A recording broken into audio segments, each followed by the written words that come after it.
परम पूज्य श्री गुरु डॉक्टर आनंदमय के ऊपर पूर्ण पुरुषोत्तम श्री कृष्ण की कृपा बचपन से ही रही है। श्री गुरु ने कठोर तपस्या करके मात्र 18 वर्ष की उम्र में अपनी कुंडलिनी शक्ति जागृत कर ली थी। इस शक्ति को प्राप्त करते ही आप में जीवन को आध्यात्मिकता और वैज्ञानिकता से देखने का दिव्य तेज आ गया। MA, LLB और ज्योतिष शास्त्र में PhD की उच्च उपाधि प्राप्त करने के बाद आपने अपने संपूर्ण जीवन को अध्यात्म एवं मानव कल्याण के लिए समर्पित कर दिया है। परम पूज्य गुरुदेव श्री गुरु डॉक्टर आनंदमय ने अपने जीवन की कठिन आध्यात्मिक साधना, अनुभव और शोध के बल पर मेडिटेशन की एक विशेष विधि आत्ममिलन संकल्प सिद्धि का सृजन किया है। श्री गुरु द्वारा सर्जित इस आत्ममिलन संकल्प सिद्धि का मूल मंत्र है, स्वयं जानो, स्वयं जागो, स्वयं पाओ। अभी तक सैकड़ों लोगों ने श्री गुरु के द्वारा सिखाई जा रही इस दिव्य विद्या का लाभ लेकर अपना आत्म कल्याण किया है। आप भी इस दिव्य आत्ममिलन संकल्प सिद्धि क्रिया का लाभ ले सकते हैं। इसके लिए आपको समय समय पर आयोजित होने वाले हमारे मेडिटेशन शिविर में भाग लेना होगा।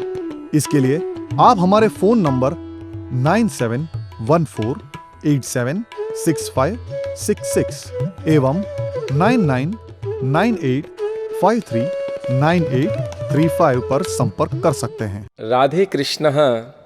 संकल्प सिद्धि परिवार में आप सबका स्वागत है। धर्म, ध्यान, दिव्य ज्ञान, एक स्व आत्म जागरण, इस प्रकल्प में आज हम बात करेंगे दिव्य ज्ञान के बारे में जो मानसिक सुख से संबंधित है। मैं जो भी बात आज आपसे करता हूँ ना, वो मेरे प्रैक्टिकल की और मेरे अनुभव की बात करता हूँ। बहुत समय की बात है, बहुत छोटा हुआ करता था, 11-12 वर्ष की मेरी उम्र होती थी। उस समय 50 पैसे 1 घंटे के हिसाब से साइकिल मिलती थी चलाने को। मैं नाथद्वारा श्रीनाथ जी की नगरी में रहता था। मेरा बचपन वहीं निकला है। ठाकुर जी के चरणों में ही मैंने रहकर के अपना अध्ययन पूरा किया और उन्हीं का दिए हुए प्रसाद ये शरीर में विद्यमान है, वही ऊर्जाएं इस शरीर में विद्यमान है, उनकी कृपा मेरे शरीर में विद्यमान है। तो जब मैं बहुत छोटा था, 12 साल का, तब 50 पैसे 1 घंटे में साइकिल मिलती थी। कभी कभी मैं 1 घंटा 10 मिनट मुझे हो जाता, 10 मिनट लेट हो जाता, तो दुकानदार कहते कि भाई 10 मिनट लेट हो गया, 10 पैसा और देना पड़ेगा। मैं कभी कुछ नहीं बोलता था, मैं उनको पैसे दे देता था। एक दिन वो मुझे कहते हैं कि बोले इतने लोग आते हैं, 10 मिनट लेट हो जाते हैं, 10 पैसा ज़्यादा मांगता हूँ तो मुझे लोग मेरे से तर्क करते हैं। तुमने कभी तर्क नहीं किया। मैंने उनको एक ही बात समझाई। मैंने कहा ये पैसा क्या तुम अपने साथ लेके जाने वाले हो? क्या यह पैसा मैं मेरे साथ लेके जाने वाला हूं? तुम्हारे अंदर से जो आत्मा के अंदर, जो तुम्हारे मन के अंदर मेरे प्रति ये सद्भाव जगा, वो क्यों जगा? क्योंकि मैंने इन बातों से ज्यादा तुम्हारे अंदर की प्रीति को, तुम्हारे अंदर जो तत्व बैठा हुआ है, जो तुम्हें जीवन में शांति देता है, वह मुझे कब शांति देगा? कि जब मैं तुम्हें प्रसन्न करके जाऊं। कहते हैं करोड़ों रुपया खर्च कर दो तो दुआएं नहीं मिल सकती। अगर दुआ मिल जाती है तो हो सकता है कि शायद कुछ थोड़ा सा करने से दुआ मिल जाए, और वो दुआ यहाँ काम नहीं आएगी, हो सकता है, मगर उस लोक में वो दुआ आपको काम आएगी। वो दुआ आपको काम ही तब आएगी कि जब आप उसे निस्वार्थ भाव से करोगे। और उसी समय वहां से एक लाश निकली। मैंने उनको कहा, मैंने कहा ये हमारा ही भविष्य है, और जब हम इस भविष्य को ध्यान में रखकर, क्योंकि मृत्यु का भय ही मोक्ष करा सकता है, और मृत्यु का भय ही मनुष्य के अंदर पुण्य करने की ताकत पैदा करता है, मनुष्य को अच्छे कर्म करने की, सदकर्म करने की ताकत पैदा करता है।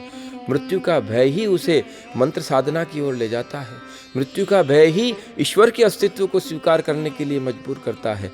अगर ये मृत्यु का भय ना हो, व्यक्ति अमर हो जाए, आप विचारो, इस प्रकृति की व्यवस्था तो पूरी तरह विक्षिप्त हो जाएगी और व्यक्ति स्वयं भी बहुत ज्यादा विक्षिप्त हो जाएगा। उसके अंदर के भय निकल जाएंगे। मगर जब खोज के द्वारा उस मृत्यु के भय को तुम समाप्त करोगे तो तुम संत हो जाओगे, तुम भगवंत हो जाओगे, तुम चिन्मय वपु बन जाओगे।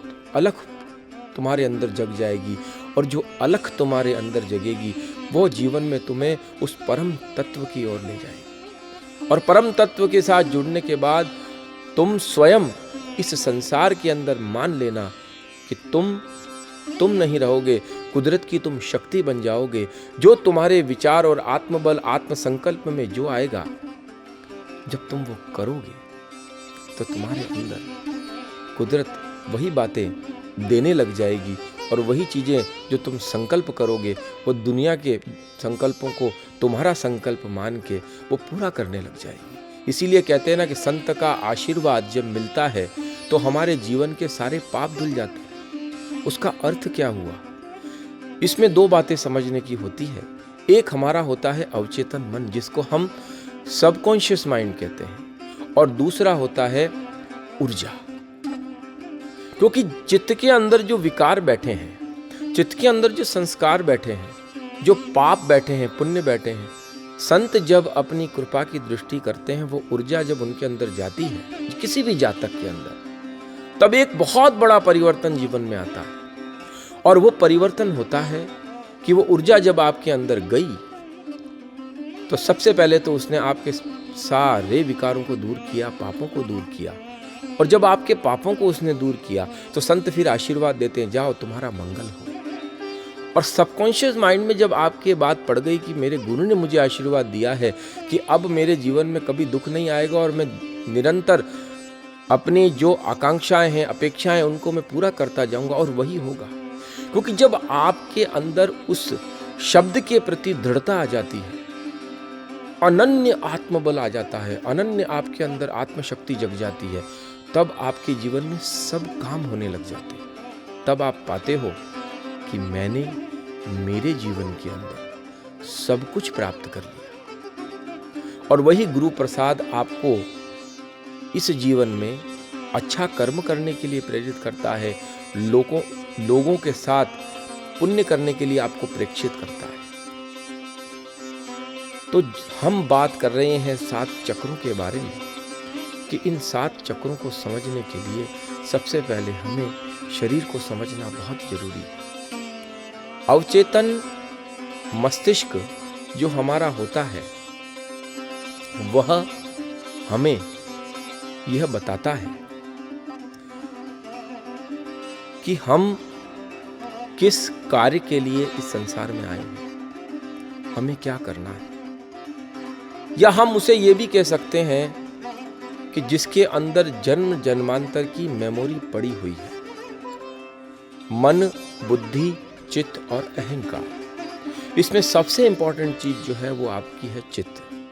चित्त का अर्थ ही हुआ कि उसमें सारे संस्कार अंदर पड़े हुए हैं, और वह संस्कार या तो गुरु कृपा से या साधना से या मंत्र शक्ति के द्वारा जब आप करते हो कुछ भी, उसके लिए साध्य कर्म, उसको साधने के लिए, उसको दूर करने के लिए, उस ऊर्जाओं को जब आप संग्रहण करते हो, उन ऊर्जाओं को जब आप इकट्ठा करते हो, तो आपके अंदर एक बहुत बड़ी घटनाएं घटने लगती है कि आप धीरे धीरे स्थूल से दूर जाने लग जाते हो। नदी जब हिमालय से निकलती है ना, तो वो गंगा सागर बन के सागर में विलीन होती है। और ये जो हमारी मोक्ष पद की यात्रा है, वो मोक्ष पद की यात्रा वो वैसी नहीं है जैसी आप सोचते हो। गंगा सागर से हिमालय की यात्रा जैसी है, यानी नदी के प्रवाह से विपरीत आपको तैरना होता है। कितने थपेड़े लगेंगे, कितनी प्रतिकूलताएं आपके जीवन में आपको सहन करनी पड़ेगी, तब जाकर के आप उस ओर पहुंच सकते हो।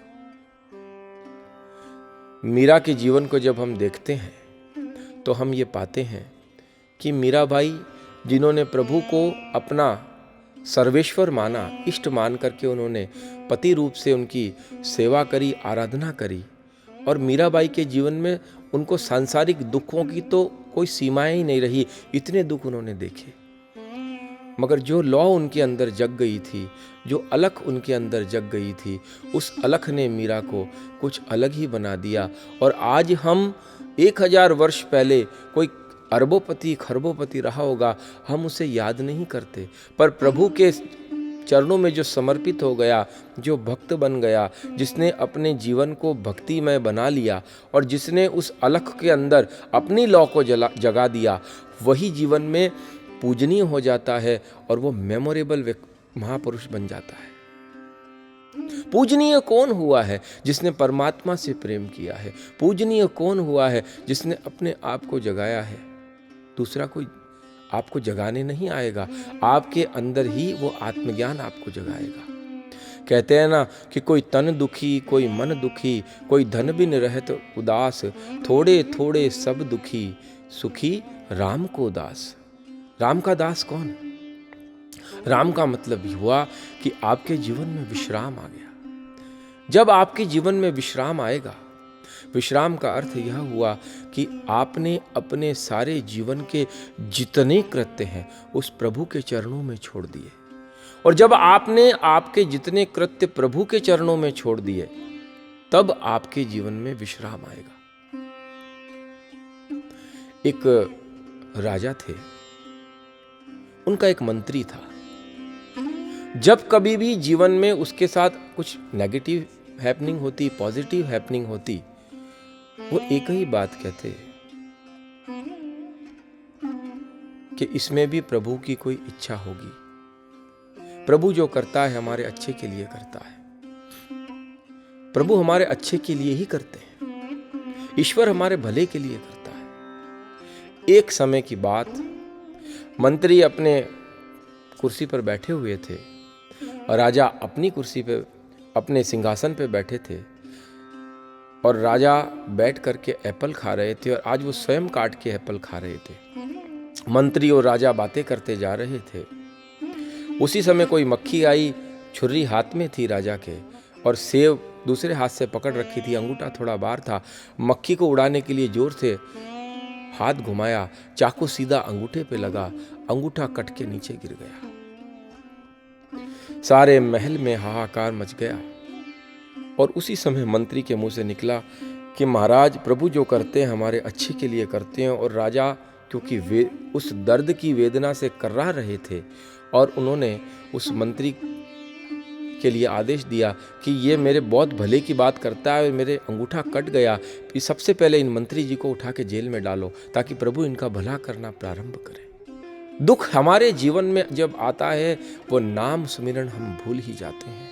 कृतार्थ उस परमात्मा के अनुग्रह को हम भूल जाते हैं। राजा क्रोध में थे, उन्होंने उसको जेल में डाल दिया। 3 दिन तक मंत्री जेल में ही रहे। चौथे दिन राजा को शिकार खेलने जाना था। जाते जाते मंत्री से मिलते हुए गए, बोले 3 दिन से तुम यहाँ जेल खाने में पड़े हो, अब बताओ तुम्हारा ईश्वर तुम्हारा क्या इसमें भला कर रहा है, कि ईश्वर की इसमें क्या मर्जी छिपी हुई है। बोले महाराज मुझे नहीं पता, मैं अनन्य विश्वास के साथ अपने जीवन को उनके चरणों में सौंप चुका। अब मुझे पता नहीं वो मुझे किस ओर ले जाए, क्योंकि दुख है तो भी ईश्वर का है, सुख है तो भी ईश्वर का। मैं ईश्वर इस संसार में लेके क्या आया था, इस संसार में लेके क्या जाऊंगा, मुझे यहीं छोड़ना है सब कुछ। इस सत्य को मैं जान चुका हूं महाराज, और आपके राज्य में जो काम मैं करता हूं वो ईश्वर का ही प्रसाद मानकर मैं करता हूं।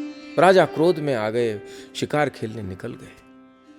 बहुत दूर तक शिकार खेलते खेलते राजा जंगल में कहीं भटक गए। सैनिक उनको ढूंढ रहे हैं, राजा कहीं अकेले पड़ गए। सैनिक आवाज मारते हैं, राजा नहीं सुनते। राजा अपने सैनिकों को पुकारते हैं तो सैनिक उनकी नहीं सुनते। भटकते भटकते राजा घनघोर जंगल में पहुंच गए। उस समय आदिवासी लोगों ने उसको पकड़ लिया और ले जा करके एक जगह बांध दिया। तब राजा ने पूछा कि मुझे क्यों पकड़ के लाए हो, मैं तुम्हारा राजा हूं। बोले हमारे राजा तो अभी आएंगे, हम आदिवासियों के तो जो राजा हैं अभी आप खुद उनसे मिल लेना।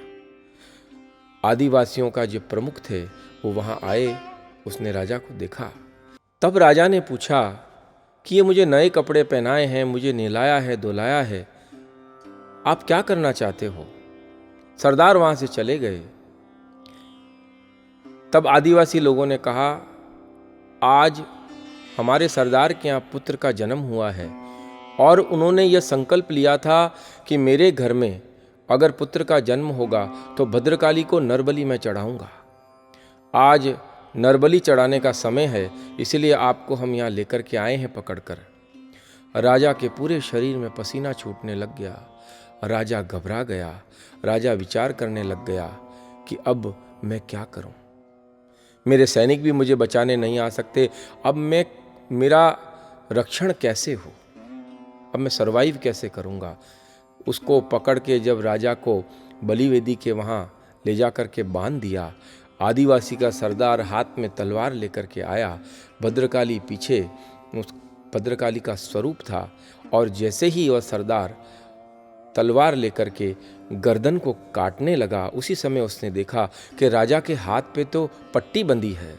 आदिवासी के सरदार ने कहा कि इसके हाथ पे ये पट्टी कौन सी बंधी है, खोल के देखो। जब खोल के देखा तो अंगूठा कटा हुआ था। सरदार ने कहा कि विक्षिप्त बलि माँ को नहीं चढ़ती, ये तो खंडित हो चुका है, बोले छोड़ दो इसको। और राजा वहाँ से निकला, प्रभु को धन्यवाद दिया कि बोले आज मेरा ये अंगूठा नहीं कटा होता तो मेरी बलि चढ़ जाती। और कई किलोमीटर चलने के बाद जब सैनिक मिले तो सैनिकों ने राजा को पूछा कि महाराज आप कहाँ चले गए थे, हम आपको पूरे वन में ढूंढते फिर रहे हैं। बोले जो हुआ सो हुआ, चलो अब जल्दी से जो है महल की ओर चलें। सब महल की ओर गए। राजा उतरते ही सबसे पहले मंत्री के पास गया और मंत्री को देखा। मंत्री बहुत निजानंद में अपने कारागृह में विश्राम कर रहे थे। मंत्री को कहा, बोले मंत्री जी आप सही कहते थे कि प्रभु जो करता है हमारे भले के लिए करता है। आज ईश्वर ने मुझे एक इतना बड़ा चमत्कार दिखाया। बोले आज मेरी बलि चढ़ जाती, मगर अगर मैं ये अंगूठा नहीं कटा हुआ होता, अंगूठा कटने की वजह से आज मैं बच गया। जैसे ही मंत्री को जब सारा उन्होंने वृत्तांत बताया, उसी समय राजा के मन में दूसरी बात आई कि बोले मंत्री जी मैं तो आज अंगूठा कटने से बच गया, आप आज 5 दिन से इस कारागृह में अपने आप को यातना आप भोग रहे हैं, इसका क्या कारण है। तब मंत्री जी ने कहा कि महाराज आप अभी भी नहीं समझे, आप जब जब शिकार करने जाते हैं तब तब मुझे ले जाते हैं, और आप सोचो कि इस बार अगर मैं कारागृह में नहीं होता और मैं हमेशा आपके साथ रहता हूँ और शिकार करने में जो आपके साथ जाता, आप तो अखंडित हो गए, मैं तो अखंडित हूँ, तो आप विचारिए, तो आपको तो वो छोड़ देते, मेरा क्या होता। जब मैं अखंडित हूँ तो मेरी बलि चढ़ जाती। जीवन में जब हम पाप करते हैं ना, तो पाप का परिणाम पाप करते समय नहीं आता। जब वही आपका क्रियमाण कर्म संचित बन के प्रारब्ध बनता है, तब आप मन में विचार करते हैं कि मैंने कौन से जन्म का पाप किया है प्रभु, जो आज मुझे ये यातनाएं भोगनी पड़ रही हैं। मैं अकेला ही चला था मंजिल की ओर, रास्ता मिलता चला गया, कारवां बढ़ता चला गया। श्री गुरु डॉक्टर आनंदमयी के द्वारा श्रीनाथ जी की नगरी नाथद्वारा राजस्थान में बनने जा रहे SBK कैंसर चैरिटेबल हॉस्पिटल के निर्माण में आप दान करके हमारे इस प्रकल्प में जुड़ सकते हैं, क्योंकि इस हॉस्पिटल में कैंसर से पीड़ित गरीब मरीजों का इलाज एकदम मुफ्त में किया जाएगा। हमें आपकी सहायता की जरूरत है। दान के लिए बढ़े आपके हाथ हमारे उजड़े जीवन को फिर से संवार सकते हैं। प्लीज हमारे लिए दान करें। कोई मां अपने बच्चे को कैंसर से तड़पता नहीं देख सकती, ना तो कोई पत्नी, ना पति, ना बहन, ना भाई, ना पिता, ना माता। परिवार का एक भी सदस्य कैंसर से पीड़ित हो तो दर्द पूरे परिवार को होता है। आइए भारत को कैंसर मुक्त बनाएं। दान के लिए हमारे ट्रस्ट का नाम है Radhe Sharanam Manav Kalyan charitable trust. Account number 03841450000082। RTGS एवं MAFT या IFSC कोड HDFC 0000384। आप दान करके अपने को पुण्यशाली बना सकते हैं। श्री गुरु हाल में बड़ौदा गुजरात में निवास करते हैं।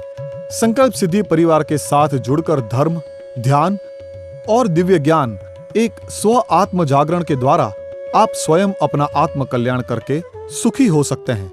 श्री गुरु जिन्होंने ज्योतिष शास्त्र में PhD की है, ज्योतिष से संबंधित कोई भी समाधान, ध्यान की कोई भी टेक्निक या श्री गुरु के द्वारा संपूर्ण विश्व में की जा रही भागवत कथा, राम कथा, सत्संग या मेडिटेशन कोर्स आप अपने क्षेत्र में करवाना चाहते हैं, तो आप नीचे दिए गए नंबर पर श्री गुरु से कांटेक्ट कर सकते हैं। स्वयं आत्मनिर्भर बनकर अपने जीवन का कल्याण कर सकते हैं।